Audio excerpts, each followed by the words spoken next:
Welcome to the Row Room Assisted Living Podcast with your hosts, Charlie Cameron and Alex Schloe. This is your go-to show for cutting-edge insights from industry leaders in residential assisted living. Whether you're ready to launch your own assisted living business or looking to invest in this fast-growing, high-impact sector, we are here to equip you with the tools, strategies, and confidence you need to succeed. Get ready to ride the silver tsunami and change the future of senior care. Now on to today's show. Hello, everyone. It is Dr. Alex Schloe today with a solo episode of the Row Room Assisted Living podcast. And today, I wanted to pull back the curtain on my own journey into residential assisted living. I want to give you 5 things that I wish I knew before I got started. Some of these, when I say them out loud, sound completely obvious, but they weren't obvious to me at the time, and they cost me money, time, a few sleepless nights, and certainly some of my hair. So if you're interested in keeping some money, buying back some time, and not going bald, I will encourage you to listen to this episode all the way through. Because if you're earlier in your residential assisted living journey than I was, consider this a shortcut. So let's go ahead and get into it. This is 5 things that I wish I knew before I started in residential assisted living. Look, residential assisted living is not just a real estate deal with a side of caring. It is a care business that's wrapped inside a real estate investment. When I first started looking at residential assisted living, I was looking at it the way that I looked at every other real estate investment I had made up until that point. The cap rate, the debt service, the cash on cash return, the loan terms, and these numbers matter. But the thing that actually matters, whether a home is going to succeed or to fail, is not the real estate. It is the operations. Residential assisted living homes will live and die by their operations. And to be frank, I am not a guru in this space. I don't know everything about operations, and we have partnered with some really amazing operators, and we have partnered with some very poor operators. But I can say we have learned a lot in the space. And you need to know that staffing, care quality, census or how full your home is, and regulatory compliance are very important. I had to relearn how to underwrite a deal in this space because the real estate is actually the easy part. The operations is where things get a little bit more complicated. And this is a line that I come back to all the time with our members in the Row Room Assisted Living Mastermind is that this is not a get rich quick model. It is a build it right. And if you serve seniors with excellence, it can create financial freedom for you. And if you're evaluating your residential assisted living purely as a real estate spreadsheet or a real estate deal, you're going to miss the variable that actually makes or breaks the investment, and that is your operations. So this leads perfectly into number 2. The operator relationship will make or break you, and I underweighed that early on. Look, I can find a good property. Most investors with a real estate background can find a good property. But what I underestimated was how much of the entire return profile of a home rides on who is running that day to day. A great operator can take an average home and make it thrive. A weak operator can take a great home and run it into the ground financially and reputationally. This is incredibly important regardless of how you decide to invest in residential assisted living. You need to have an understanding of the operations, and you need to know how that impacts your bottom line. If you're going to own and operate, you're going to be much more responsible for the day to day operations.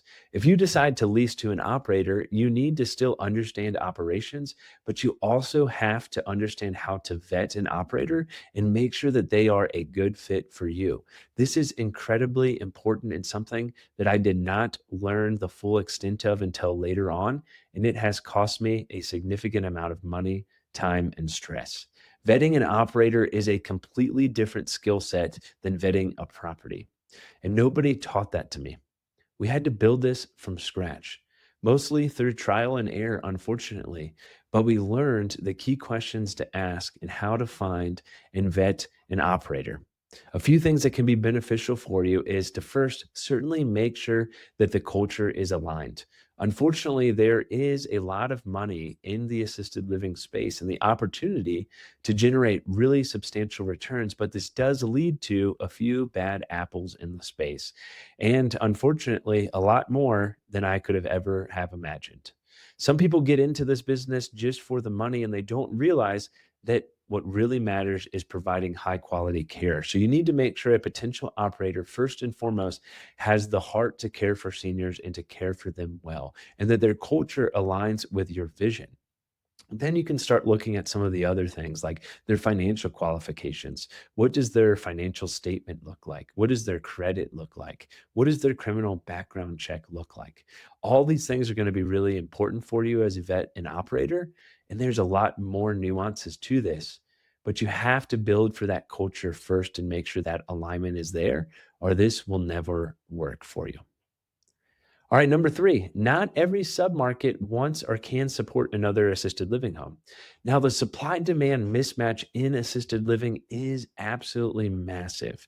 There is anywhere from a 545,000 to 1 million bed shortage, but that does not mean that every location at a micro level is ready for another residential assisted living home. It can be easy to assume that demand for senior care is basically universal.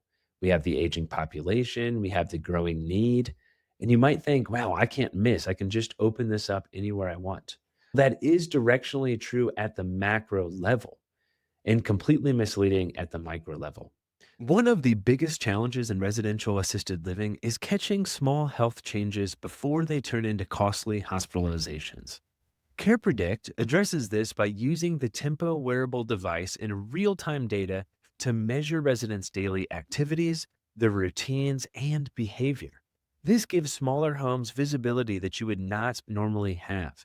The built in predictive analytics help flag patterns early so that your team can step in days before a crisis instead of reacting later. For smaller operations, that means earlier awareness of condition changes, more consistent care, and fewer avoidable hospitalizations. It also creates clear, objective data that automatically validates the great care that you are already providing. This builds lasting trust with families.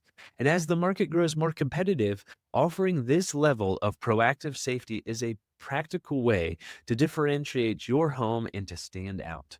See how simple it is to bring these insights into your residential assisted living home. Go to carepredict.com and book a quick demo today. Again, that is carepredict.com. There are submarkets that are already saturated. Some have demographics that do not support private pay assisted living. So that's not going to lead to the returns that you need most commonly. Some have regulatory environments that make licensing a multi-year long process, and you have to figure out how to finance that process. How can you fund a multi-year long process to get licensed? So, look, you need to learn how to do a real market evaluation. That's looking at the competitive density. How many homes are in your area compared to how many seniors who need high quality assisted living? What does the payer mix look like? Is it fully reliant on Medicaid, or do you have the opportunity for private pay, or perhaps a combination of both? What are the demographic trends for your area? What does the aging population look like? The median income? What does the migration look like into your area? Are tons and tons of people moving out, or are people moving in? What does it look like in terms of healthcare resources in your area? And then, of course, what do the local licensing timelines look like? Before I ever look at a specific property, you need to figure all this information out and understand what that looks like before you waste time on a specific home, because you don't want to end up with a home that you just simply can't fill. All right, number four, an empty bed is not necessarily a marketing problem, but it is the most expensive line item in the business. Look, this is a mistake that hurts operators the most because it is fixable once you see it. You need to treat marketing and resident acquisition as something that you figure out immediately. As soon as you start, as soon as you decide you want to invest in residential assisted living and you know where, that is when the marketing starts. Oftentimes, folks do this in the wrong order. They get their home up and running and then realize, oh, man, how am I going to fill the beds? Because every empty bed is pure cost with no offsetting revenue.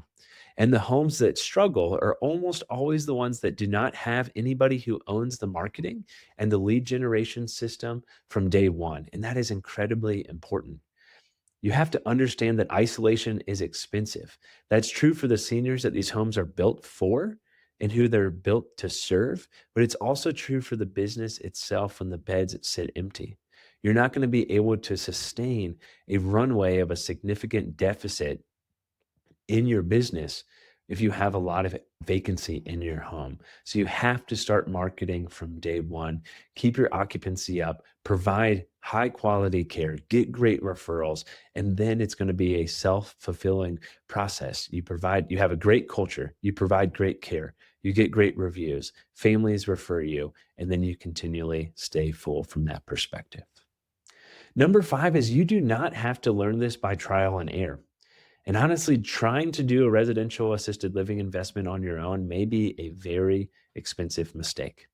Every one of these first 4 lessons cost time, money, or both. And this is because initially when we got started, we were trying to figure this out in isolation. The single biggest accelerant for me was not a better deal or a smarter spreadsheet. It was getting around other people who are already doing this well.